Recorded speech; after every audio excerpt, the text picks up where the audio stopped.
Hello, and welcome back to Become That Girl Society, the space where we don't just glow up, we wise up. Here, we talk about the mindset shifts, level up strategies, and real life examples that help you become the woman you were always meant to be. In this series, we continue to focus on Meghan, the Duchess of Sussex, and the powerful lessons we can all learn from her journey. There is a popular analogy called crabs in a bucket. What does this mean? Well, if you place one crab in a bucket, it can crawl out. Left alone, it has the space to figure things out, to rise, to escape, to survive. There's no resistance holding it back, just the instinct to elevate. But if you put multiple crabs in that same bucket, the moment one tries to climb out, the others will pull it back down. It doesn't matter how close it gets to freedom. The moment its legs grip the edge, something yanks it back. It's not the environment keeping it trapped. It's the ones around it. None of them escape because they're too busy sabotaging the one that dares to rise. They don't collaborate. They don't support. They panic. They punish. They refuse to let anyone go further than them, even if it means staying stuck forever. It's the perfect metaphor for what Meghan experienced inside the royal family. An institution that could have evolved, that could have modernized, that could have embraced diversity, compassion, and connection. But instead, it clung to its outdated hierarchy and attacked the one woman who represented real revolutionary change.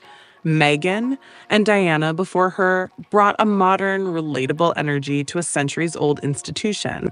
She showed the world that royalty didn't have to be cold or distant, that it could be warm, accessible, and human. She connected with communities that the monarchy had long ignored.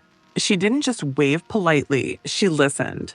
She sat with mothers, teachers, women in vulnerable positions, and children in underserved areas. She saw them. And more importantly, they saw themselves in her. She brought warmth, style, and substance to every engagement. Meghan wasn't just showing up for photo ops. She brought thoughtfulness. She researched the organizations. She highlighted overlooked voices. Her presence wasn't performative. It was purposeful. She wasn't just doing the job, she was elevating it. She infused it with meaning, with edge, with humanity. She wasn't checking boxes, she was rewriting the checklist. And people around the world noticed. She became the most Googled royal, a global style icon, and a symbol of elegance fused with empathy. And instead of celebrating that, the firm tried to destroy it. Because when you've built your power on hierarchy, anything that feels different looks like danger. Meghan's excellence didn't fit into the mold they had designed. So rather than expand the mold, they tried to crush her back into it. Because in a crab in a bucket system, if you're rising faster, glowing brighter, or receiving more love than the others, you're seen as a threat, not an asset. Your brilliance becomes offensive. Your light becomes blinding. It doesn't matter how kind you are, how hard you work, or how much value you bring. If you rise too high, the claws will come for you. Her popularity triggered the ones who were stuck, bitter, and too ego-driven to evolve. Because that's the thing about crabs in a bucket. They hate you for being brave. They hate you for daring to believe there's a life beyond the bucket. And they'll do anything to pull you back down. The thing about the crab in a bucket mindset is that it only works if you stay in the bucket. The sabotage only works if you're still reachable. The jealousy only stings if you're still within their grasp. Crabs in a bucket don't build ladders. They build traps. Their goal isn't just to stop you from rising. It's to convince you that rising is selfish, that shining is offensive, that dreaming is naive. But once you realize that their version of belonging is conditional and that their support is laced with resentment, you begin to see the bucket for what it is, a small, fear-soaked space that was never meant to contain your greatness. But Meghan didn't. She didn't stay. She didn't try to outmaneuver the claws. She didn't beg for grace or bend for acceptance. She didn't explain, justify, or overextend herself trying to prove she belonged. She saw the game, and then she left the table. Because the real glow-up isn't just about being bold, it's about being done. She climbed out, and she didn't look back. She didn't climb out quietly either. She did it publicly, purposefully, and with her head held high. Not in shame, but in sovereignty. That's the kind of move that shakes foundations, because it tells the others in the bucket, you don't have to stay either. And that's what triggered them most. Not just that she left, but that she did it with dignity and that she found joy on the other side. That's what crabs fear the most, your freedom. Since breaking free from the royal institution, Meghan and Harry have thrived. Not just survived, thrived. There's a difference. Surviving means making it out alive. The media wanted her story to end with struggle. Instead, it became a masterclass in rebirth.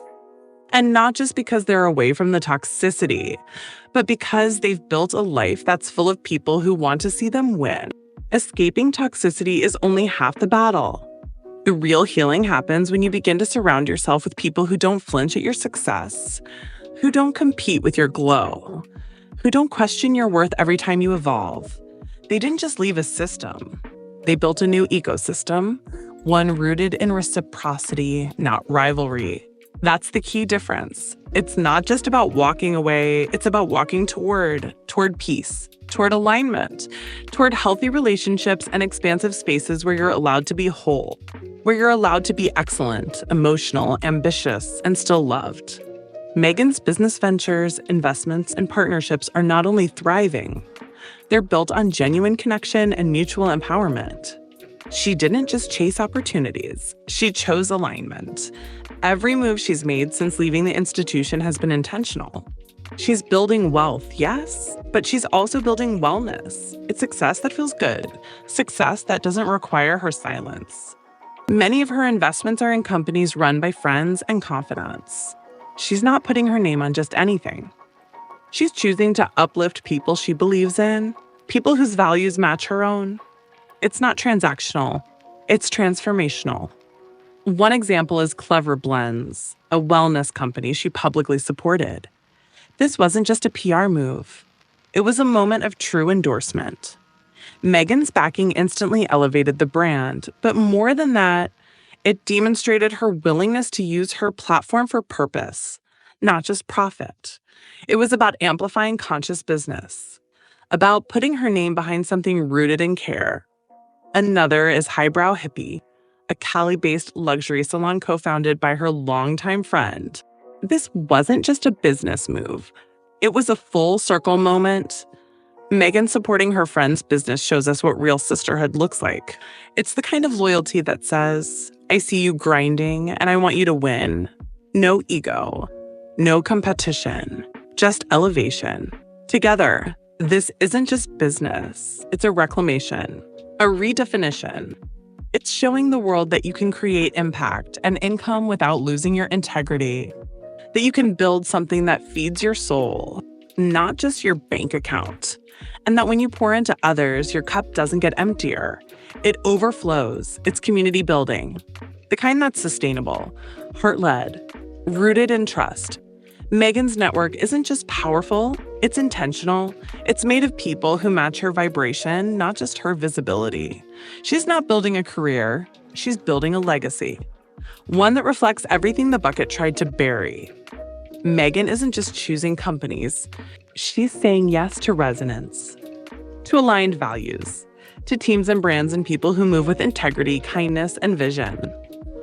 She's no longer aligning with people who need her to shrink in order to feel secure.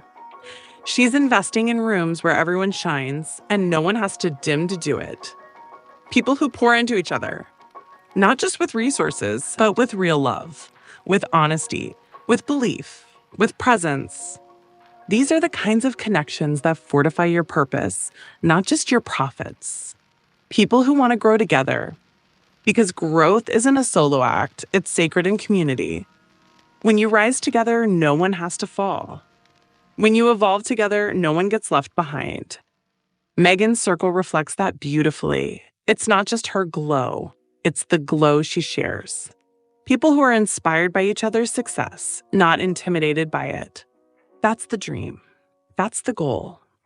A community where comparison doesn't live, where someone else's win doesn't feel like your loss, where every success story adds fuel to your own.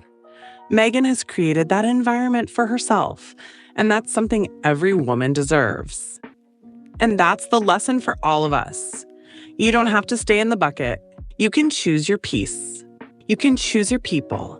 You can choose a path that feels like freedom, not performance. Meghan's journey is proof that breaking free isn't just about walking away. It's about walking into something better. Meghan shows us what happens when you stop trying to fit into buckets that were never meant to hold your light, and instead, build a circle that reflects your next level. She didn't keep trying to earn validation from people who had no intention of ever offering it. She stopped looking for belonging in places that demanded her silence. Instead, she found her people. She created her table. And now, she shines among collaborators, not competitors. Thanks for watching this episode of Become That Girl Society. If this resonated with you, drop a comment below, share it with your bestie, and don't forget to subscribe for more video. And as always, keep shining.